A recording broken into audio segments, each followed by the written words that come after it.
आज आप सबकी डिमांड पर शुरू करते हैं केमिकल काइनेटिक्स। ये चैप्टर पूरा मैं आप सबको पढ़ा चुका हूं, बट आपने कहा कि थोड़ा सा रिकेप कर दीजिए जल्दी से, क्या क्या मेन पॉइंट्स इस पूरे चैप्टर में और किन चीज़ों पर हमें फोकस करना है बोर्ड के पॉइंट ऑफ व्यू से, और न्यूमेरिकल्स जो इस चैप्टर में ज़्यादातर न्यूमेरिकल्स आपसे पूछे जाते हैं वो किन फार्मूलों पे पूछे जाते हैं। तो let us start chemical kinetics chapter in a glance. बेटा केमिकल काइनेटिक्स, ये तो आप जानते हैं कि इसे केमिकल काइनेटिक्स क्यों कहते हैं। काइनेटिक्स का मतलब रिलेटेड टू द मोशन, जो चीज मूवमेंट से रिलेटेड हो। अब यहां मूवमेंट का मतलब क्या है? मूवमेंट का सिंपल मतलब है कि ड्यूरिंग अ रिएक्शन, जब कभी आप जानते हैं रिएक्टेंट से प्रोडक्ट बनता है, रिएक्टेंट से प्रोडक्ट बनता है, आर गिव्स यू पी, तो इसमें इसकी कंसंट्रेशन इसमें कन्वर्ट होती है, यानी ये रिएक्शन आगे मूव हुई। दैट्स व्हाई इसको जो ये कन्वर्जन है इसको हम लोग रेट ऑफ रिएक्शन या वेलोसिटी ऑफ रिएक्शन कहते हैं। क्या कहते हैं? रेट ऑफ रिएक्शन या वेलोसिटी ऑफ रिएक्शन। कहीं कहीं वेलोसिटी ऑफ रिएक्शन और कहीं कहीं rate of reaction. Simple rate का जो मतलब होता है बेटा, तो रेट का मतलब होता है change in concentration, change in concentration upon time interval, जो टाइम लगा, यही है rate. What is rate? Change in concentration upon. अब यहां एक चीज बड़ा ध्यान आपको रखना है, क्योंकि जैसे ही चैप्टर शुरू होगा इसके न्यूमेरिकल शुरू होंगे, और न्यूमेरिकल में दो बातें आती हैं यहां पर इस टॉपिक में कि रेट कितने तरह का होता है। तो दो तरह का रेट है यहां पर, एक है इंस्टेंटेनियस रेट और दूसरा है एवरेज रेट। वास्तव में कोई रिएक्शन, जब ओवरऑल रिएक्शन आप निकालते हैं तो आप जानते हैं, जब आपको मैंने पूरा चैप्टर पढ़ाया था तो बताया भी था कि जो रेट है वो डिपेंड करता है कंसंट्रेशन पर, और जैसे जैसे टाइम बीतता जाता है कंसंट्रेशन चेंज होती जाती है। तो उस रेट को एक डेफिनिट बाउंड्री में बांध देना ये अच्छी बात नहीं होगी, क्योंकि क्या होगा कि रेट जो है वो कंसंट्रेशन चेंज होने के साथ चेंज होता रहेगा। इस वजह से किसी पर्टिकुलर इंस्टेंट पे, पर्टिकुलर टाइम पर जो हम रिएक्शन का रेट कैलकुलेट करते हैं उसे हम लोग बोलते हैं इंस्टेंटेनियस रेट। और ओवरऑल जितना चेंज हुआ कंसंट्रेशन में, उसको अगर जितना टाइम टोटल लगा उससे डिवाइड कर दें तो उसे बोलते हैं एवरेज रेट। ठीक है ना? याद रखिएगा, सपोज करिए अगर यही रिएक्शन हम ले लें तो इसका जो इंस्टेंटेनियस रेट होगा वो क्या होगा? D R upon D T with negative sign, and it should be equal to dp upon dt। अब ये क्या है? dr यानी change in concentration of reactant, R means reactants, change in concentration of reactants with respect to the time. ये equal होगा किसके? Change in concentration of the product with respect to the time. यानी जितनी concentration reactants की कम होगी उतनी ही concentration products की बनेगी, और इसी को सिंपली हम लोग बोलते हैं क्या? Instantaneous rate. क्लियर? ये dt टाइम पर है। सिंपली अगर आप देखना चाहें तो आप ऐसे भी मान सकते हैं, क्योंकि रेट को भी हम लोग जनरली r से ही लिखते हैं, रेट ऑफ रिएक्शन को। तो चलो एक अलग से मान लेते हैं हम लोग, a गिव्स यू p, हमने इसका इनिशियल कंसंट्रेशन स्मॉल a मान लिया, ये इनिशियल कंसंट्रेशन है।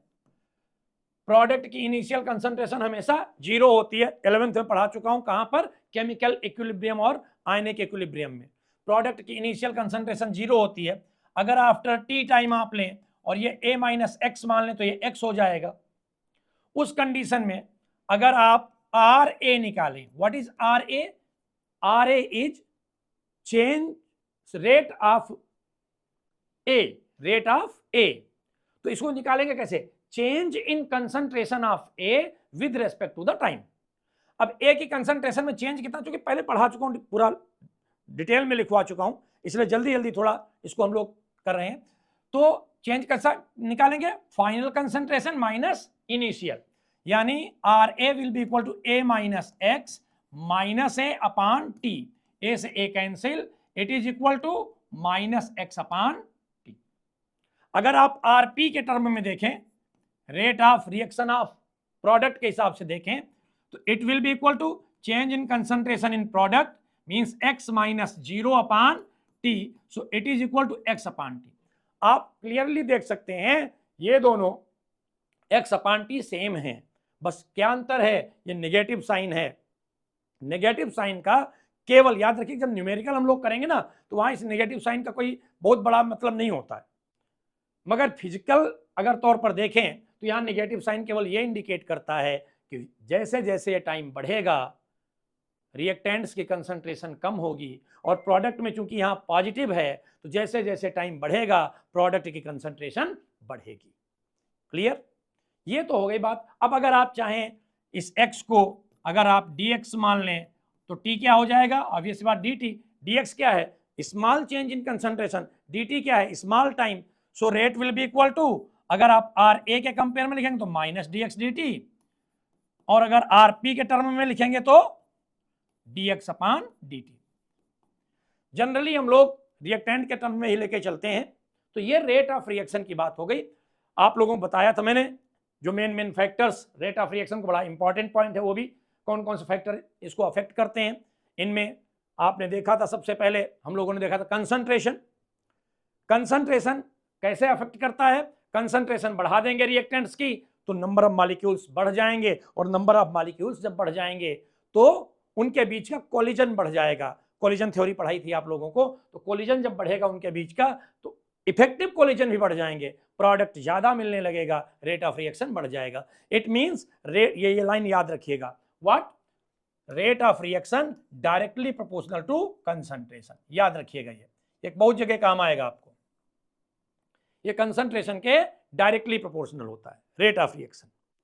बाकी आप जानते हैं टेम्परेचर पे भी डिपेंड करता है, क्योंकि टेम्परेचर बढ़ाओगे तो क्या होगा, काइनेटिक एनर्जी बढ़ जाएगी, किसकी, मॉलिक्यूल्स की, और काइनेटिक एनर्जी बढ़ेगी तब भी कोलिजन बढ़ेगा। कोलिजन बढ़ेगा तो इफेक्टिव कोलिजन बढ़ेगा, इफेक्टिव कोलिजन बढ़ेगा प्रोडक्ट ज्यादा मिलेगा। यानी जो रेट है ये directly proportional to the temperature भी होता है। ठीक है, मेन बातें केवल लेके चल रहे हैं हम लोग। तो अभी आपको मैंने बताया कि रेट क्या होता है, रेट ऑफ रिएक्शन क्या होता है, और इन दो मेन बातों पर ये डिपेंड करता है। अब यहां से भी एक फार्मूला बनता है बेटा। सबसे पहले तो एक टर्म आता है इसमें रेट कांस्टेंट। क्या आता है, रेट कांस्टेंट। अब ये रेट कांस्टेंट क्या होता है, अभी अभी मैंने आपको बताया कि R प्रोपोर्शनल टू कंसंट्रेशन है ना। यानी आप ये भी कह सकते हैं क्या, R is equal to K into concentration. अब कंसंट्रेशन आप A माइनस एक्स ले लीजिए, dx ले लीजिए, जो आपकी इच्छा हो। ठीक है, ये जो K आपने यूज किया, क्योंकि प्रोपोर्शनलिटी का साइन हटाएंगे तो एक कांस्टेंट लगाते हैं, जो K आपने यूज किया है, this K is known as rate constant और वेलोसिटी कांस्टेंट। इसी को क्या बोलते हैं, रेट कांस्टेंट या वेलोसिटी कांस्टेंट बोलते हैं। और याद रखिएगा बेटा कि इसकी अगर हम डेफिनेशन देना चाहें तो सिंपल सा है, ये जो कंसंट्रेशन आपने ली है, अगर ये आप 1 मोल पर लीटर मान लीजिए, कितनी मान लें, तो अगर ये 1 हो जाएगी तो R will be equal to K। यानी आप कह सकते हैं the velocity constant of any reaction is equal to its rate of reaction if the concentration of the reactant is 1 mole per litre. Clear? That's why इस velocity constant का एक special नाम भी है, इसे हम लोग स्पेसिफिक रिएक्शन रेट के नाम से भी जानते हैं। स्पेसिफिक रिएक्शन रेट किसको, कभी कभी एग्जाम में आपको कंफ्यूज करने के लिए रेट कांस्टेंट ना लिखकर स्पेसिफिक रिएक्शन रेट लिख दिया जाता है, और बच्चा कंफ्यूज हो जाता है कि सर ये आपने तो रेट कांस्टेंट कहा था, स्पेसिफिक रिएक्शन रेट लिख के आ गया, दोनों सेम चीजें हैं वहां पर। अब आगे बढ़ते हैं बेटा। तो इसके बाद एक चीज और यहां जानना आपके लिए जरूरी हो जाता है। मैंने ये आपको रेट लॉ तो बता ही दिया, अब हाँ ये आपको इंस्टेंटेनियस रेट तो बता दिया, अब एक बात आती है रेट लॉ, वो भी जान लें पहले। रेट लॉ क्या होता है, क्योंकि इस पर बेस्ड भी न्यूमेरिकल आते हैं। रेट लॉ कोई देखा जाए तो मतलब कोई जैसे जनरली होता है ना, लॉज होते हैं उनकी एक डेफिनेशन होती, प्रॉपर ये कोई ऐसा लॉ नहीं है, बस सिंपली क्या है, this is a relation between concentration and rate of reaction. कैसे लिखते हैं आप लोग, R is equal to K concentration of A to the power N, बस यही है rate law. R is equal to K, R is equal to K A to the power N। Clear? अब प्रश्न ये उठता है कि n क्या है, इस n को कहते हैं ऑर्डर ऑफ रिएक्शन। क्या कहते हैं? Order of reaction. ये आगे बशर्ते मैंने कहा पढ़ा चुका हूं, बट फिर भी आगे थोड़ा सा ब्रीफ में इसमें बात होगी हम लोगों की, क्योंकि इस ऑर्डर ऑफ रिएक्शन पर भी न्यूमेरिकल आप लोगों से पूछे जाएंगे और वो थोड़ा सा लेंदी न्यूमेरिकल्स होते हैं। ठीक है, खैर, तो ये तो आपका रेट लॉ हो गया। अब एक बात आती है कि सर आपने कहा जो रेट है वो टेम्परेचर पर भी डिपेंड करता है, उसका क्या फार्मूला होता? उस पर भी न्यूमेरिकल आते हैं। मैंने कहा केवल मेन वही चीजें लेके चलेंगे जिन पर न्यूमेरिकल पूछे जाते हैं, तो थोड़ा सा आप लोगों का रिकेप भी हो जाएगा। तो आइए आगे बढ़ते हैं हम लोग। अब आते हैं कहां पर? टेम्परेचर और इसमें जो आपका वेलोसिटी कांस्टेंट है, दोनों में रिलेशन क्या है। तो एक इक्वेशन मैंने आप लोगों को बताई थी, आर्हेनियस इक्वेशन। याद है किसी बच्चे को आर्हेनियस इक्वेशन? नहीं याद है? बताइए। हाँ, याद रखना चाहिए ना, बोलो। K equal to A E to power minus E A upon R T. याद आया? जहां K क्या है? Velocity constant. A क्या है? Arrhenius constant. इसे फ्रीक्वेंसी फैक्टर भी कहते हैं हम लोग। क्या कहते हैं? Frequency factor. सब बता चुका हूं, लिखा चुका हूं। E आप जानते हैं एक्सपोनेंशियल फैक्टर है। EA क्या है? Activation energy. ये EA क्या है? इस पर तो पूरी कहानी सुनाई थी आप लोगों को मैंने, एक्टिवेशन एनर्जी, है ना? कहां पर? Collision theory. एक थ्योरी पढ़ाई थी आप लोगों को मैंने, कोलिजन थ्योरी। अभी ब्रीफ में थोड़ा सा डिस्कस कर लेंगे। Collision theory, activation energy, R gas constant है आप जानते हैं, और ज्यादातर इस चैप्टर में आप जो आर की वैल्यू होगी वो अकॉर्डिंग टू द यूनिट ली जाती है, कि आपका जो यूनिट है वो क्या दिया हुआ है। ज्यादातर जब जूल में हम लोग यूज करते हैं तो 8.314 ये वैल्यू यूज करते हैं। टी क्या है? टेम्परेचर। इसी इक्वेशन को, अब पूरा डेरिवेशन नहीं करूंगा क्योंकि ज्यादातर चीजें कवर करनी है छोटे से टाइम में, तो इसी इक्वेशन को जब आगे सॉल्व करते हैं हम लोग तो एक फार्मूला बनाते हैं। कौन सा फार्मूला बनाते हैं? बोलिए, याद है?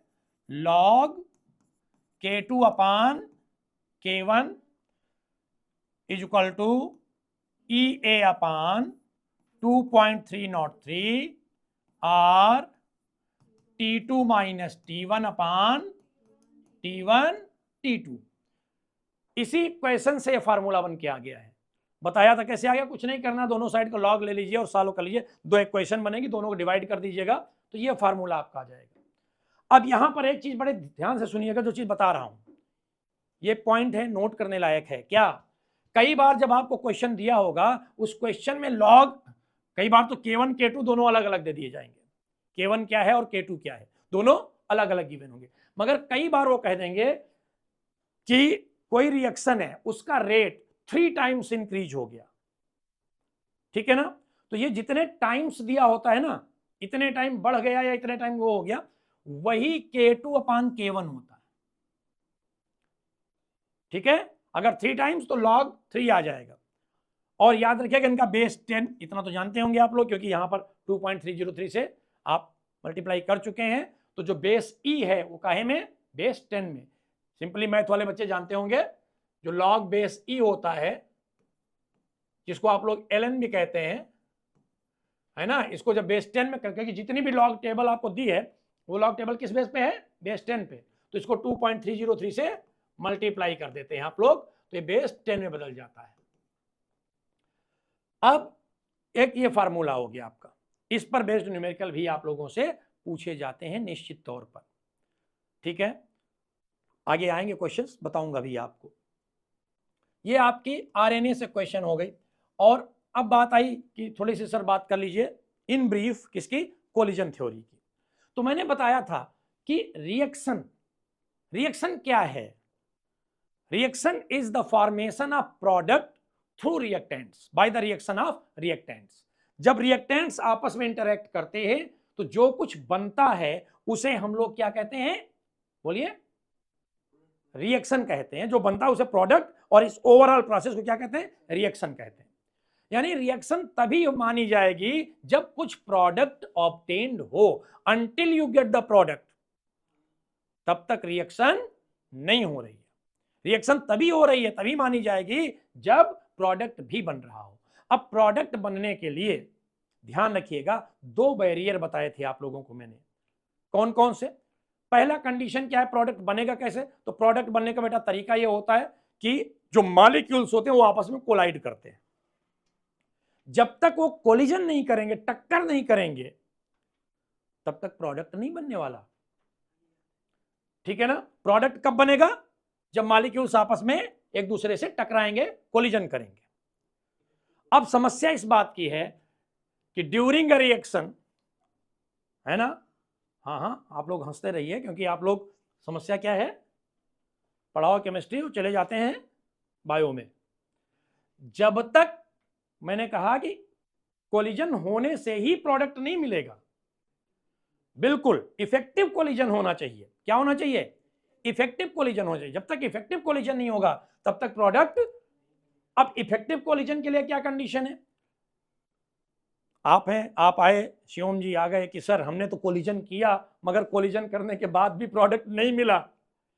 तो वहां दो कंडीशन है बेटा। पहली कंडीशन है एनर्जी बैरियर, यानी जिस एनर्जी के साथ आपको कोलाइड करना है उसमें कहीं ना कहीं कमी है।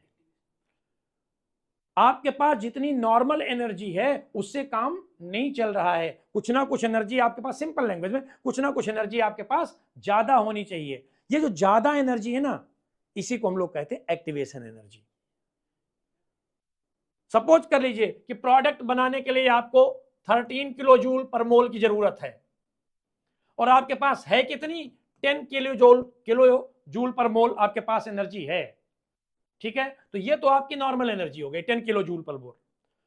चाहिए कितनी, 13, तो डिफरेंस कितने का आ रहा है, 3 का। ये जो डिफरेंस है ना, this is known as activation energy. और ये जो पूरा 13 है, याद रखिएगा, इस पूरी की पूरी एनर्जी को हम लोग कहते हैं थ्रेशोल्ड एनर्जी। क्या कहते हैं, थ्रेशोल्ड एनर्जी। ठीक है ना, यानी activation energy is equal to threshold energy minus usual energy, जो नॉर्मल एनर्जी आपके पास है। तो पहली कंडीशन तो क्या है कि आपका एनर्जी बैरियर, आप जब कोलाइड करें उस समय आपकी एनर्जी आपकी नॉर्मल एनर्जी से कुछ ज्यादा होनी चाहिए। कितनी, इतनी ज्यादा होनी चाहिए कि वो प्रोडक्ट फॉर्म कर सके, और उस एनर्जी का नाम क्या दिया गया, एक्टिवेशन एनर्जी।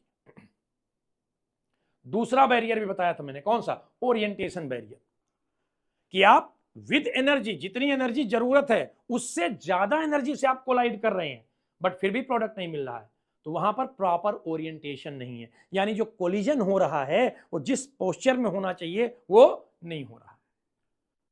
ठीक है ना। सपोज जैसे आपकी बुक में भी डायग्राम दिया होगा, अब ये दो मॉलिक्यूल भाई है ना, इधर से भी दो मॉलिक्यूल है, इनका आपस में जो कोलिजन ये इफेक्टिव नहीं है। इफेक्टिव क्या है, एक इससे इससे इनमें टक्कर हो रही है और इससे इससे आपस में टक्कर हो रही है, दिस इज इफेक्टिव कोलिजन। ठीक है, तो ये दो बैरियर आप लोगों ने पढ़े, कौन से, ओरिएंटेशन बैरियर और एनर्जी बैरियर, ये आपका कोलिजन थ्योरी। अब इसके आगे जब बेटा हम आगे बढ़ते हैं, एक और बीच में टॉपिक, छोटा सा टॉपिक आता है, टेम्परेचर कोफिशिएंट। टेम्परेचर कोफिशिएंट ये क्या होता है, टेम्परेचर कोफिशिएंट क्या है बेटा, सपोज कर लीजिए कोई रिएक्शन है, ए गिव्स यू पी, हमने टेम्परेचर ले लिया T डिग्री सेल्सियस और इस पर जो वेलोसिटी कांस्टेंट है वो KT है।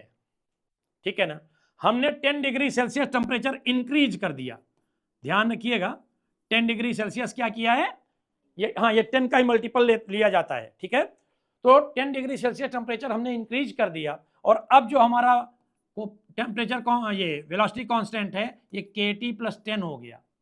तो इन दोनों का जो रेशियो होता है क्या, KT + 10/KT, it is equal to what, temperature coefficient. और इसकी जो वैल्यू है बेटे वो 2 या 3 मैक्सिमम 2 और 3 टाइम्स, कितना, 2 से 3 गुना ये हो जाती है जब 10 डिग्री सेल्सियस का आप डिफरेंस लेते हैं।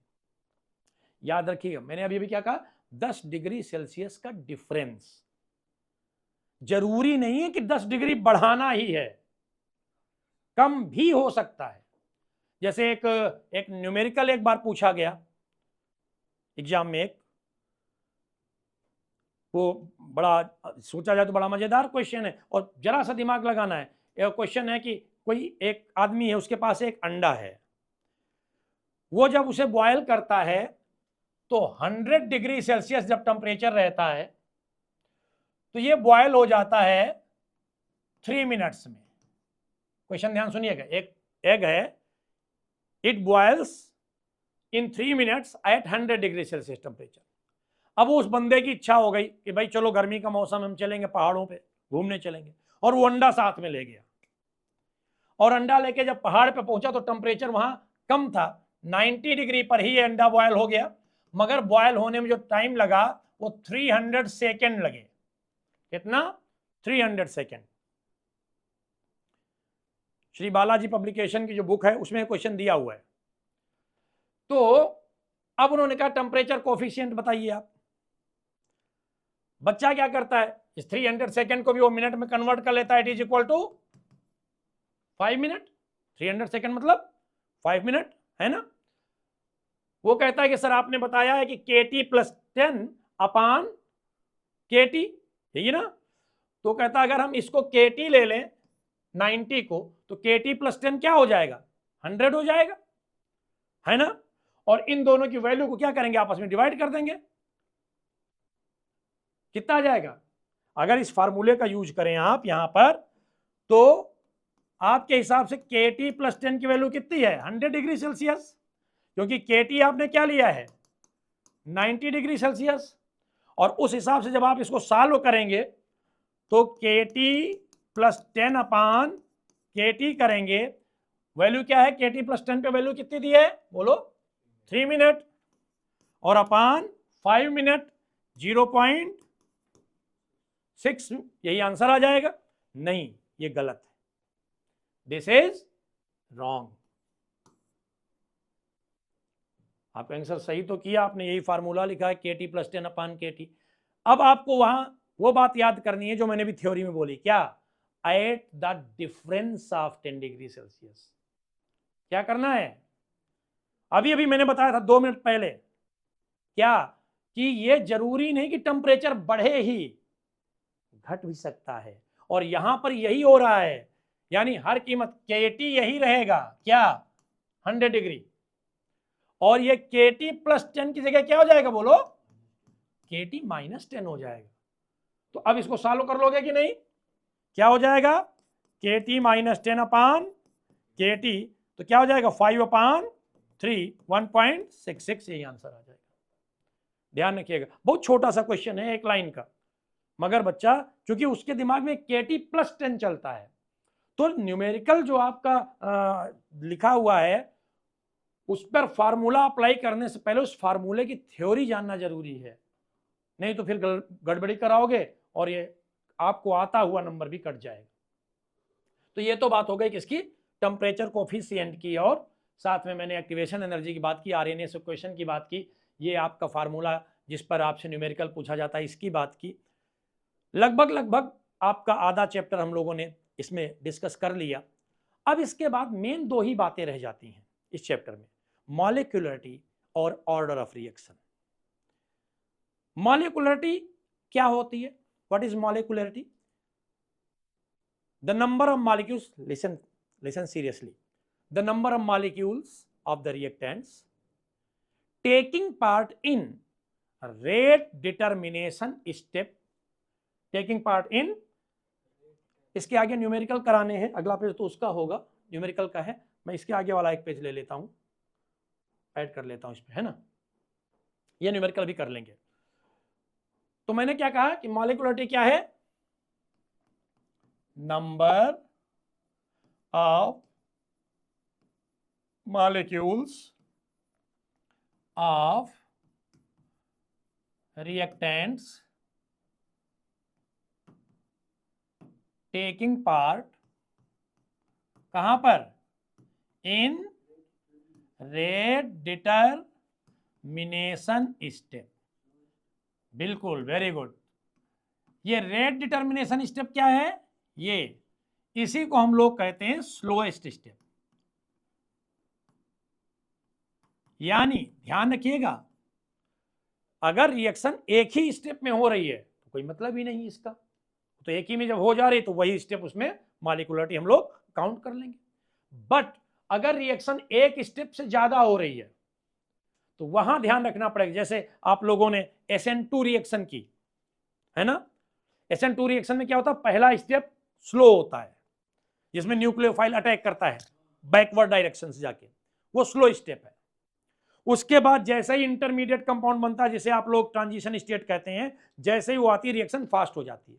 तो हमें फास्ट वाले में मॉलिक्यूल नहीं गिनने हैं, किसमें गिनने हैं, स्लो स्टेप में जितने मॉलिक्यूल पार्टिसिपेट करते हैं उसे ही उसकी मॉलिक्यूलरिटी कहते हैं।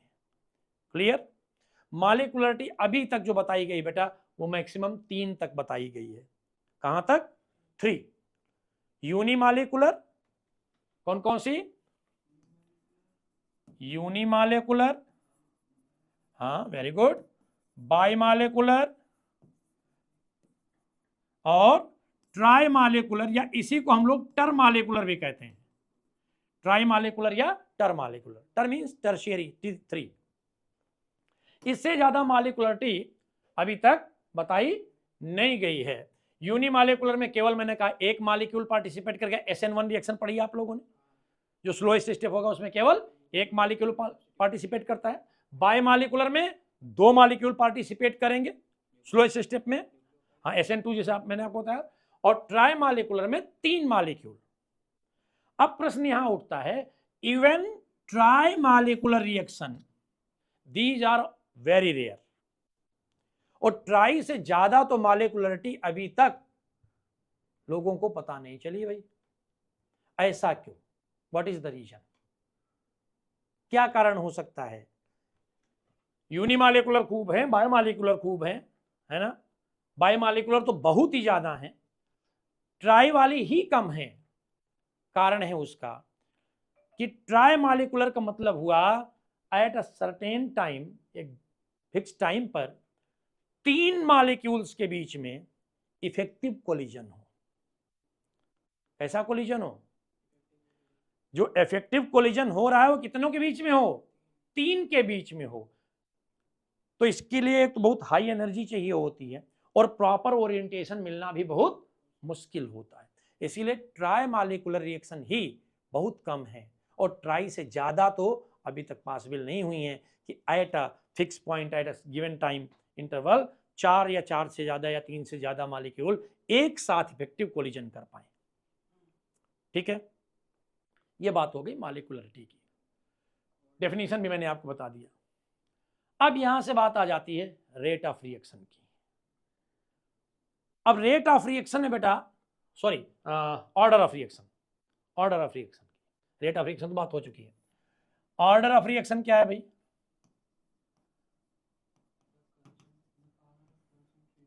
हमने कहा the sum of the powers of concentration term in the rate law. किसी भी रिएक्शन का रेट लॉ लिखिए और उसमें जो पावर्स लगी हुई हैं कंसंट्रेशन टर्म की ना, उनको ऐड कर दीजिए। या इसको थोड़ा सा सिंपल लैंग्वेज में अगर हम बोले तो हम ये कह सकते हैं number of those molecules whose concentration determines the rate of reaction.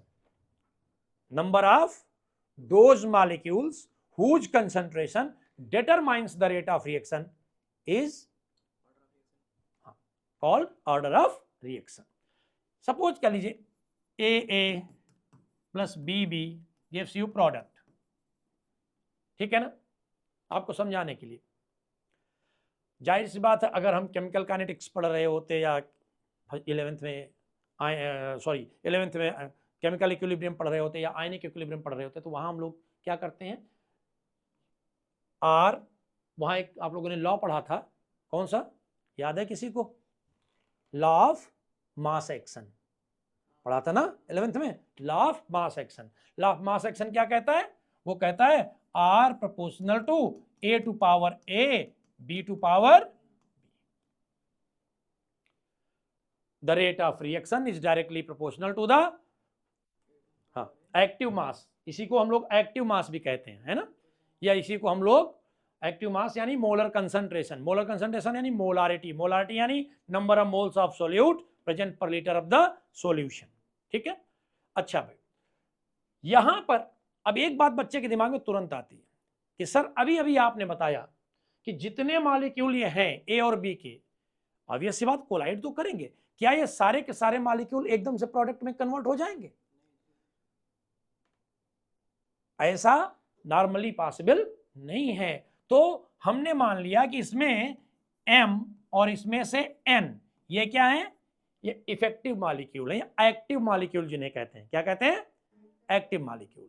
यानी इनके पास दोनों कंडीशन है, कौन कौन सी, एनर्जी भी है और ओरिएंटेशन भी है, एक्टिवेशन एनर्जी भी है इनके पास और प्रॉपर ओरिएंटेशन भी है, मतलब ये सारे मिलके प्रोडक्ट बनाते हैं।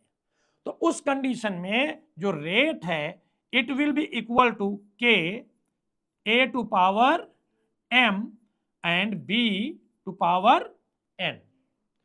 और उस कंडीशन में इसको हम लोग बोलते हैं रेट लॉ। क्या बोलते हैं, अभी मैंने रेट लॉ बताया था शुरू में।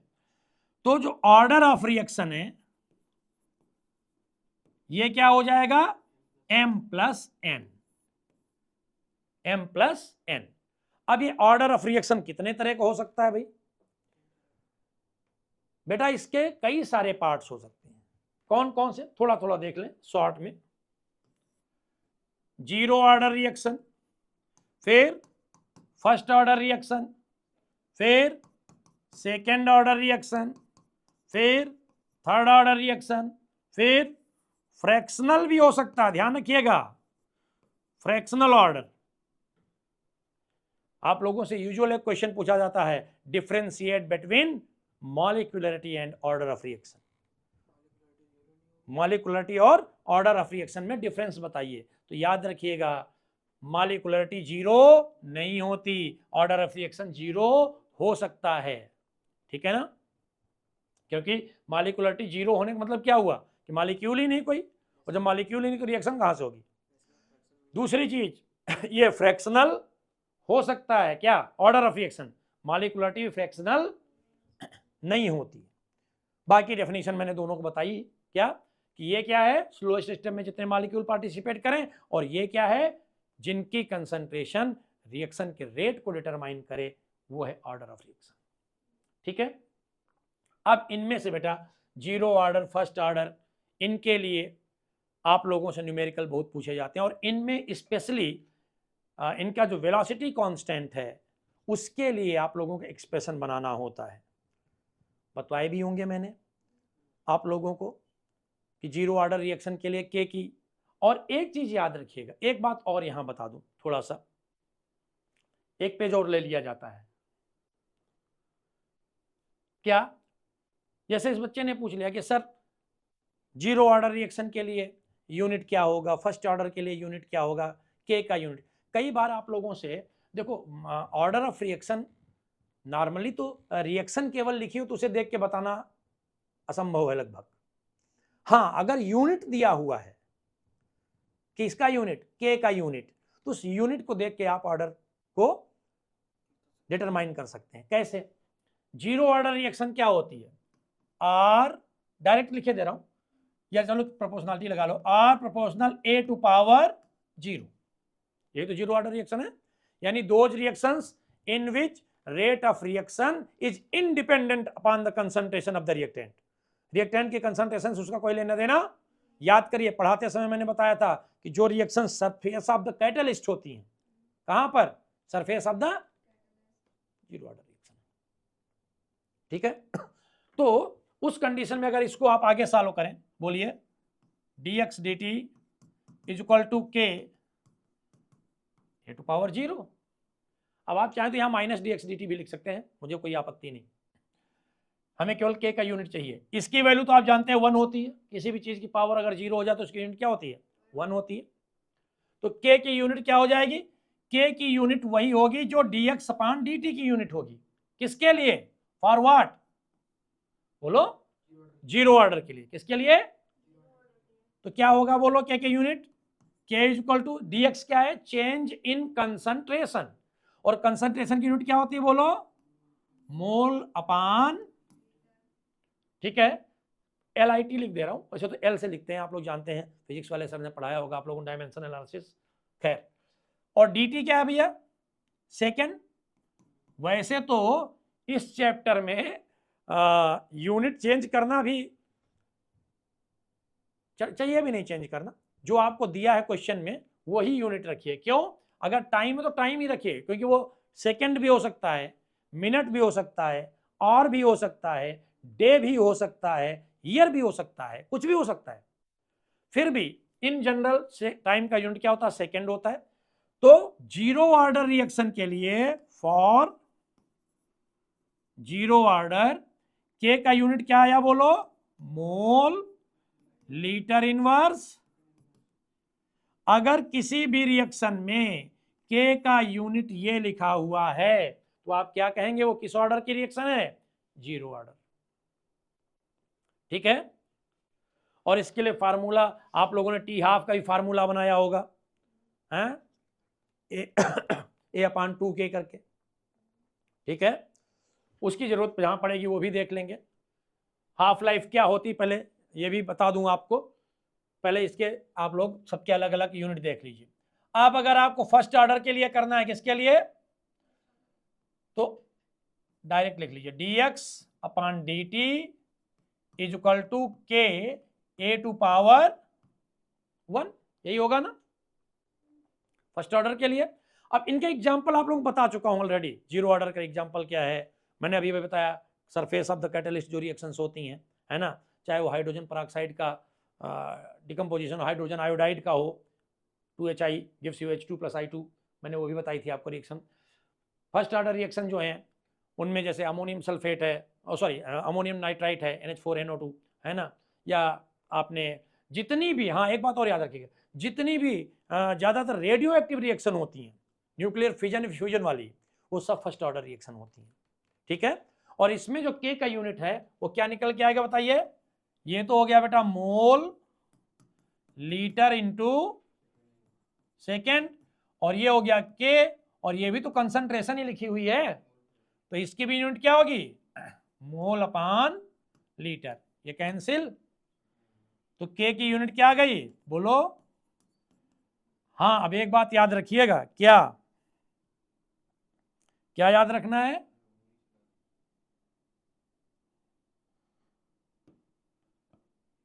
Second inverse. याद क्या रखना है कि जरूरी नहीं सेकेंड इनवर्स ही हो, मैंने अभी अभी बताया मिनट इनवर्स भी हो सकती है, आर इनवर्स भी हो सकती है, एंड सो ऑन। ठीक है, यानी सिंपल जनरल, इसकी इन जनरल जो यूनिट होती है वो हम लोग लिखते हैं क्या बोलो? Time inverse. क्या लिखते हैं?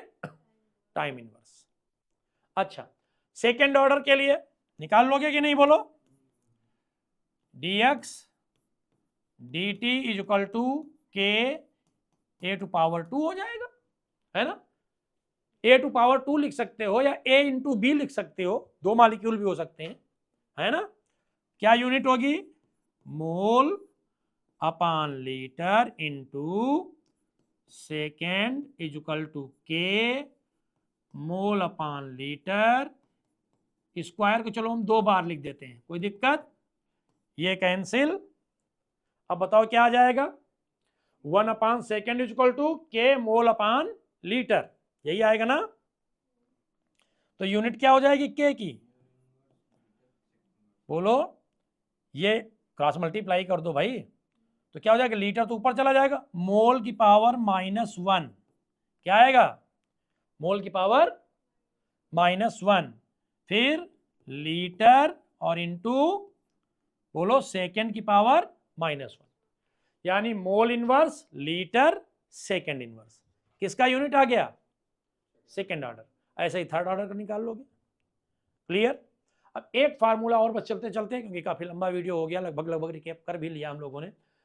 कभी अगर मौका मिला दोबारा तो फिर उसका पूरा डेरिवेशन भी बता दूंगा। एक चीज और जान लीजिए, बीच में रह गई, हाफ लाइफ पीरियड। कौन सी? Half life. और हाफ लाइफ जो होती है क्या है, समझाया था आप लोगों को। हाफ लाइफ में जनरली लोग क्या करते हैं, बोले टाइम का आधा हो गया। टाइम का आधा, टाइम का आधा नहीं होता है, फिर किसका आधा होता है? जितनी देर में इनिशियल कंसंट्रेशन आधी रह जाए वो है हाफ लाइफ। जैसे सपोज करिए शिवम जी की जेब में 100 रुपए हैं, और इनकी पैसा खर्चा करने की हाफ लाइफ 10 मिनट है, यानी 10 मिनट में ये 50 रुपए खर्चा कर देते हैं। Is it clear? तो बताइए इनको 100 रुपए खर्चा करने में कितना टाइम लगेगा? बिटिया ने बताया 20 मिनट। Is it correct? फिर आपने वही मैथ लगा दी, ये केमिस्ट्री है बेटा, मैथ नहीं है। अनडाउटेडली मैथ बहुत अच्छा सब्जेक्ट है ना? मैंने भी मैथ्स पढ़ी भाई, तो मैं मैथ्स को बुरा नहीं कहता, मैथ्स वास्तव में अच्छा सब्जेक्ट है, बहुत अच्छा सब्जेक्ट है। बट मैंने क्या कहा, आप लोगों ने क्या किया, तुरंत टाइम का आधा मान लिया। आपने कहा सर इसमें कौन सी बड़ी बात, 100 रुपए इनकी जेब में, 50 रुपए खर्चा करते हैं 10 मिनट में, तो अगले 50 भी खर्चा कर देंगे 10 मिनट में, 20 मिनट में 100 रुपए इनके खत्म। नहीं, फिर समझ लीजिए, तब तुक्का मत मारिए बेटा, फिर समझ लीजिए। मैंने क्या कहा, हाफ लाइफ क्या है, जितनी देर में इनकी कंसंट्रेशन आधी रह जाए। यानी इनके पास देखिए 100 रुपए थे, क्लियर, 10 मिनट में कितने बचे? अब ये नेक्स्ट रिएक्शन के लिए 50 इनकी इनिशियल हो गई कंसंट्रेशन, 50 बचे ना, तो अब अगला 10 मिनट जब आएगा तो वो इनकी क्या है, ये इनिशियल कंसंट्रेशन है, तो अगले 10 मिनट बाद इनके पास कितने बचेंगे? कंसंट्रेशन का हाफ होना है, और आप लोग टाइम को डबल या हाफ कर दे रहे हो। अगले 10 मिनट में कितने बचेंगे इनके पास? 25। फिर अगले 10 मिनट में कितने बचेंगे? फिर अगले 10 मिनट में कितने बचेंगे? यही ना, यही बचेंगे ना, एंड सो ऑन। जोड़ते जाओ, कितने 10 मिनट हो गए 100 रुपए खर्चा करने में, फट से बता दिए 20 मिनट में लगेंगे। समझ गए ना? हाफ लाइफ का मतलब समझे? जितनी देर में कोई भी कंपाउंड या कोई भी रिएक्शन अपनी कंसंट्रेशन का आधा रह जाए, उसकी कंसंट्रेशन हाफ हो जाए, that is half life. Represent किससे करते हैं? T1/2 से, कुछ किताबों में T0.5 भी लिख देते हैं। अब इसमें एक डेरिवेशन कराया था मैंने, यूजुअल एक क्वेश्चन आप लोगों से पूछ लिया जाता है बेटा, क्या, show that the T half first order reaction is independent of the concentration. तो मैंने कहा डेरिवेशन तो मैं करा चुका हूं भाई, उसके नोट्स भी आप लोगों के पास प्रोवाइड है, मैं सर से कह दूंगा कि अगर वो नोट्स लेके कहीं से उठा के पिकअप करके कहीं उसको डाल सकते हो तो आपके पास परमानेंट हो जाएंगे, उस बिटिया की कॉपी पे सारे नोट्स हैं। ठीक है, इतना बता दे रहा हूं। पहली चीज तो फर्स्ट ऑर्डर के लिए भी ये फार्मूला बेटा बहुत इंपॉर्टेंट है, इस पर बहुत सारे न्यूमेरिकल आपसे पूछे जाते हैं। ये फर्स्ट ऑर्डर के लिए है, expression of the velocity constant k is equal to 2.303 upon T log a upon a minus x and whole base 10। याद रखिएगा, कुछ किताबों में इस a अपॉन a माइनस इसको ये नहीं लिखते, बल्कि वहां ऐसे लिख देते हैं, क्या, a नॉट अपॉन a। ये क्या है, a क्या है, बस याद रख, अरे यार तो गायब हो गया। ए क्या है, इनिशियल कंसंट्रेशन, क्या है, इनिशियल कंसंट्रेशन, और a माइनस एक्स क्या है, वेरी गुड, हाँ, रिमेनिंग कंसंट्रेशन। यहां बहुत ध्यान से समझिएगा लैंग्वेज को। जैसे एक क्वेश्चन आपको दे दिया गया, क्या कह दिया गया कि कोई रिएक्शन है, वो रिएक्शन आपकी जो है वो 10 मिनट में 90% कंप्लीट हो जाती है। 10 मिनट में, पहली चीज तो बता दूं, न्यूमेरिकल्स करने के लिए ध्यान रखिएगा, जब परसेंटेज वाले क्वेश्चन आए तो हमेशा इनिशियल कंसंट्रेशन क्या ले लीजिएगा, लॉग निकालने में आसानी रहेगी, इजीली हो जाएगा। आप ए भी मान सकते हैं, मैथ्स के स्टूडेंट तो ये मान सकते हैं, मैथ्स वाले कहते हैं सर कैलकुलेशन में हम पीछे नहीं रहते, चाहे जितना टफ कैलकुलेशन हो कर लेते हैं, है ना, तो आप ए भी मान के कर सकते हैं, बट 100 मान लेंगे थोड़ा इजी हो जाएगा अगर परसेंटेज दिया है तो। अब कितना परसेंट कंप्लीट हो जाती है, 90%। मैंने कहा 90% कंप्लीट होने का मतलब क्या हुआ, आप लोग a माइनस एक्स की वैल्यू ले लेते हैं 90, यही गलती करते हैं। वो क्या करें, 90% कंप्लीट हो जाती है, वो ये नहीं कह रहे रिमेन्स 90%। तो जो 90% कंप्लीट होती वो होती है x, x है 90, तो a माइनस एक्स कितना बचेगा, 10 बचेगा। समझ गए ना? तो इनिशियल कंसंट्रेशन a है, remaining concentration A minus x है, T जितना टाइम लगा वो है, K वेलोसिटी कांस्टेंट है। इस फार्मूले पर भी न्यूमेरिकल हम लोग करेंगे, जो वीडियोज आगे आपको मिलेंगे इसके न्यूमेरिकल के वीडियो में बना दूंगा, ठीक है, तो वो न्यूमेरिकल्स हम लोग इस पर कर लेंगे। आज ये पूरा चैप्टर कोशिश की मैंने, हालांकि मैंने कहा आप लोगों को थोड़ी शिकायत रह सकती है क्या कि सर इसके जो लॉन्ग डेरिवेशंस थे वो तो आपने स्किप कर दिया, वो बताया ही नहीं, मगर बेटा उनको बताने में मैंने कहा ना कि दो हैं, जीरो ऑर्डर और फर्स्ट ऑर्डर दोनों, तो वो बताने में करीब 40-45 मिनट का वीडियो एक्स्ट्रा बन जाएगा, है ना।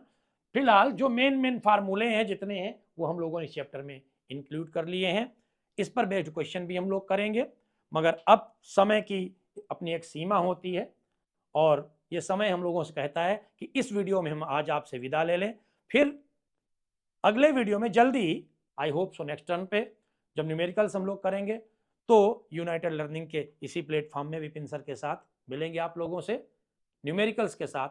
तब तक के लिए रिवीजन करते रहिए, पढ़ते रहिए और हाँ, पढ़ते रहिए। Thank you.